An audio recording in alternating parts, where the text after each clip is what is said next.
Hey guys, and for our final video on Greece, we'll be talking about Greek culture. We're going to start with Greek culture, talking about probably the most well-known aspect, the most famous aspect of Greek culture, and that's Greek philosophy. Now, there are three major names in Greek philosophy, kind of like a family dynasty of Greek philosophy. And we'll start with the granddaddy of them, Socrates. Socrates lived from 470 to 399 BCE, and he was not a trained educator or scholar. In fact, he was an out-of-work mason and carpenter who would spend all of his times in the agora, the big marketplace in Athens, and he would just kind of, in many ways, pick arguments with people. And he was kind of viewed by a lot of people as being a nuisance and a bit of a crazy person, but he also gained a very, very devout following based on his teachings. Even though he never wrote any of his stuff down. His, probably biggest follower, Plato, eventually wrote a lot of his stuff down, but he never did any formal writing himself. Socrates put a big premium on personal honor and integrity. For him, it was all about questioning. The unexamined life is not worth living. He said you have to look at yourself in order to really kind of get a full sense of value. Only true wisdom is knowing you know nothing. He really shunned kind of formal education. He says that, he didn't like all the phoniness about it. He said it's all about looking into yourself. Now, a very distinct kind of teaching method evolved from Socrates, and one that's still used in a lot of colleges and other institutes of higher education today, and that's called the Socratic method. The Socratic method is not about giving information. It's about getting the information from the students by just questioning them constantly. You offer questions in place of answers. You never say that one answer is correct. You try and get as many answers as possible and allow the student to determine the verity of it, determine what is correct and what is incorrect. You refuse to give students the answer directly, hide the ball, as they call it.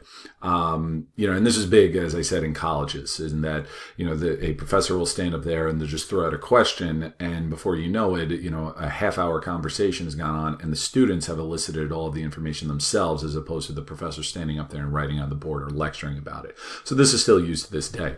So he was a very influential philosopher, very, very big, but he was also viewed, as I said, as being a nuisance and eventually as a threat by the higher-ups in Athens. And for that, he was put on trial and sentenced to death by drinking poison hemlock. You see his followers are around and, teaching right up until the very last second.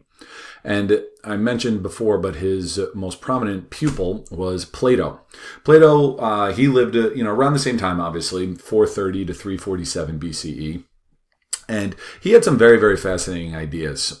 He, kind of felt that the world we live in is not the true reality. He said it's too subjective. Things like virtues and morals can mean way too many things for different people. He said, we live in this thing. Oh, sorry, there's a picture of Plato called forms and ideas. He considered to be the perfect reality. It's a very, very abstract idea, and it's not one that I'm expecting you guys to fully understand. If you go on to college and take philosophy classes, you can spend weeks and weeks discussing this stuff. But he says, we live in an imperfect reality, and the only ones that are really capable of understanding it are philosophers. They're the only ones that are capable of understanding the true reality of forms and ideas. Not everybody bought into it for obvious reasons. But he also had some very, very definitive ideas on government and society. And he wrote these down in the Republic, where he kind of set out what the social classes should be. And he felt that a single strong ruler should be in charge, but it also should be a philosopher king, as he called it, again, because of the premium he put on, understanding forms and ideas. His big pupil, who broke with him on some stuff, such as the whole forms and ideas things, but still was very much influenced him, was Aristotle. Now, Aristotle, as I said, he really kind of wasn't into the whole forms and ideas thing, but he said that our senses and our reason, our logic can figure out the world. That's how we can determine what is real and what's not.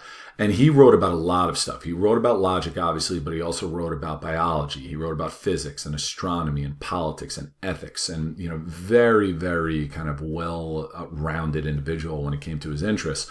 And he was very influential in the Muslim world and also in medieval Europe. And he really was the standard for knowledge of a lot of medieval philosophers and theologians as well, even though he was born before Christianity. We'll talk more about that in a later chapter. Okay, so those are your three big ones, but you also have some other philosophy movements within the larger Hellenistic world, as Hellenism spread with Alexander the Great. And the three big schools of thought with this are Epicureanism, Skepticism, and Stoicism. Epicureanism is about the search for pleasure. Now, not pleasure in a hedonistic sense of just giving into all of your impulses and, kind of doing nothing, but more of just like a contentment. And a lot of times that required a stepping back and away from society. Skepticism, it was a refusal to take any strong position on things. It was more about doubt. And that's obviously where we get the word skeptical from today. If you are a skeptic, you are doubtful. It's like, I don't buy that. Stoicism was the popular one. Oh, I spelled that wrong. That should be Stoics. Okay, I'll have to fix that later.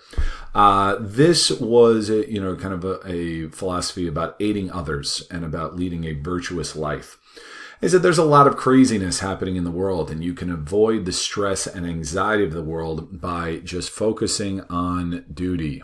Okay, just kind of, accepting the nature of the world. So acceptance is a big part of that as well. It's where we get the term stoic from today. If you say someone's a stoic personality, they are not showing a lot of emotion one way or the other. They're just kind of going with it and accepting their role in things. So Stoicism was definitely the most popular of the three, but they all were fairly prominent philosophies that throughout the Hellenistic world. Now, religion. Now, aspects of popular religion are very well known because, their gods and goddesses are still a part of our popular culture and movies and entertainment and so forth. But they were very polytheistic, right? A lot of gods. You got some very well-known ones. You got Zeus, the king. He was the sky father. You've got his brothers that were in charge of the other major levels. You've got, they call him Pluton here, but Hades, god of the other world, and Poseidon, the god of, mostly associated with the sea, but also associated with just basically, he was the earth of everything. You've got his trident here, kind of his main symbol. They all have their own symbols. Zeus, you see kind of the thunderbolts that are the lightning bolts that are in his hand. The eagle was associated with him, with being the sky father. Now, the Greeks, their ideas for gods, and this was very common among a lot of ancient and classical societies, was, if you go back thousands of years, that you had basic more animism, a worshiping of spirits, and this was common among all Indo-European peoples. And the Greeks, they would just take this a little bit of a step farther. And these forces of nature, whether it was the weather, whether it was the seas, whether it was, the sun, the moon, anything like that, they gave them a personification. Okay, so their Greeks were essentially personification of nature forces. Some were very literal, as I said, such as lightning and sunlight and things like that. Some of them were more abstract.